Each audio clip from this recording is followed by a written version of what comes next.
The year is 2017. Spider-Man: Homecoming was just released in theaters. It was the 6th Spider-Man film at the time, and our 3rd actor to play Spider-Man. Only this movie was special, because it wasn't just another Spider-Man movie, it was a Spider-Man movie set in the Marvel Cinematic Universe.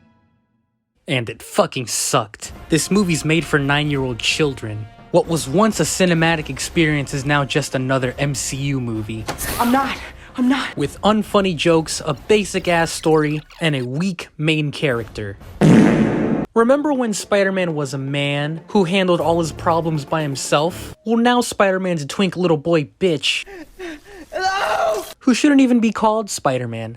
They should call him Iron Boy Jr., because that's what he is in this movie. A privileged little boy who gets all his stuff from Iron Man. It might be a good movie to you simpletons, but I know better than you. This is a terrible Spider-Man movie. An insult to the character with no redeeming qualities. Is what I would say if Ned Leeds was not in this movie. Ned Leeds carries this fucking movie, which isn't hard to do since he's heavier than the entire movie. They knew that Peter Parker in this movie was too much of a soy boy, so they had to balance it out by adding the most Chad motherfucker of all time, Ned himself. Ned was a menace in this movie. He showed up to Liz's party, dripped the fuck out with the sexiest hat I've ever seen. Yeah, he gives me confidence. This man built the entire Lego Death Star in one night and threw it on the floor. But do you think he gave a fuck? Hell no, he had his priorities straight. He's the entire reason that Peter wasn't a complete loser throughout the film. In fact, if it wasn't for Ned Leeds, Spider-Man wouldn't have been able to track down the Vulture, and this movie would have fucking sucked even harder. Ned is just that guy. In the chair. Guy in the chair. So good at what he does, he literally watches porn after helping his friend Spider-Man. I'm looking at porn. By far, the best contribution to the MCU wasn't Spider-Man, it was Ned Leeds. A character so broken, they had him disappear during the snap, because he would beat Thanos in 5 minutes by eating him. With the best written Spider-Man character put to film, you would assume everyone would want a piece of the Ned Man.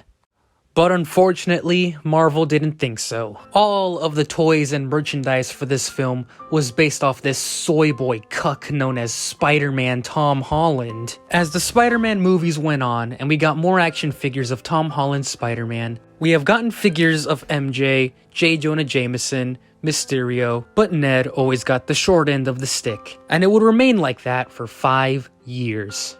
5 years without an action figure of arguably the best thing to happen to these movies since the emo dance in Spider-Man 3? And you wouldn't be getting a figure? Well, that was unfortunately the harsh truth. Until 2022, when Hasbro made a Marvel Legends line of nothing but Spider-Man figures. This was their chance to make up for the sin of not making a Ned figure. And that's exactly what happened.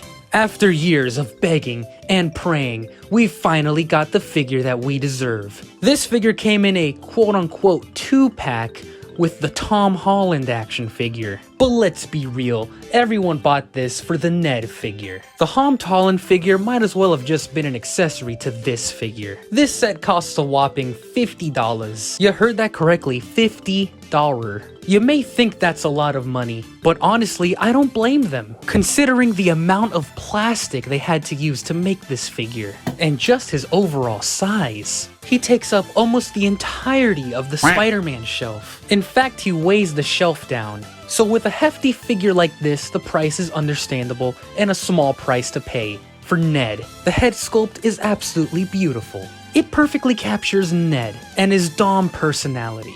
In fact, his face looks shiny, which captures the greasiness of Ned's face. Super realistic. And the hair looks magnificent. It perfectly captures Ned's wavy locks. Such better hair than Tom Holland's yee-ass haircut he's got going on. And the details just get better. This figure's based off Spider-Man: Homecoming, so the clothes this figure is wearing is based off that movie, where Ned was at his prime.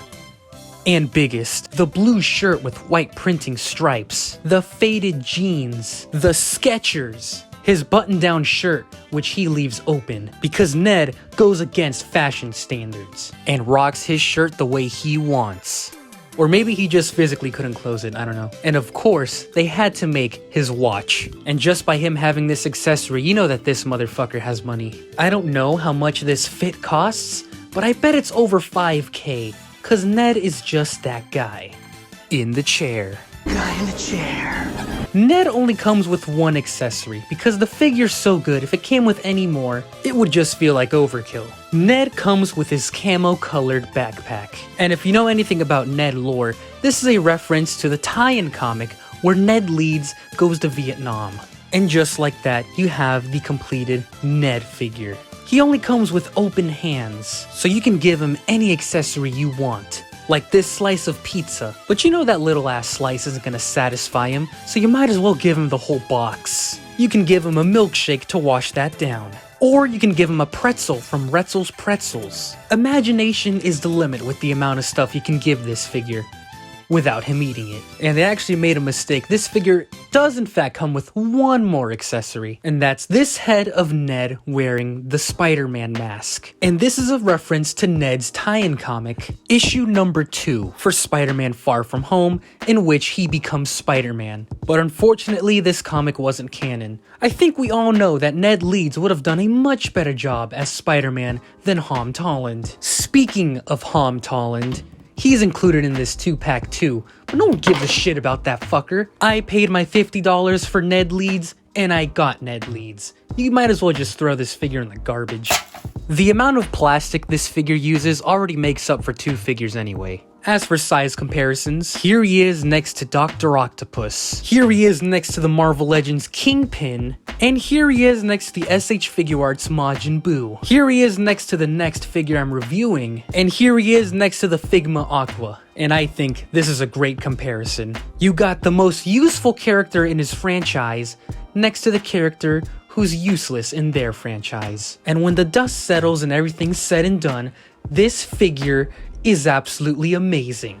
It is the perfect Ned figure and the best Marvel Legends to come out within the past 10 years. If Hasbro didn't make this figure, I would have given up on Marvel Legends completely. This figure was years in the making and it did not disappoint.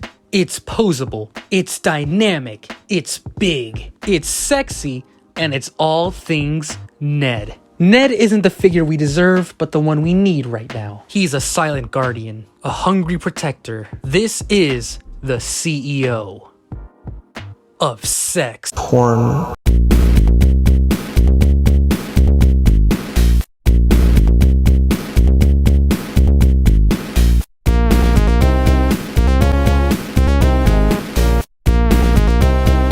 Boom, boom, boom.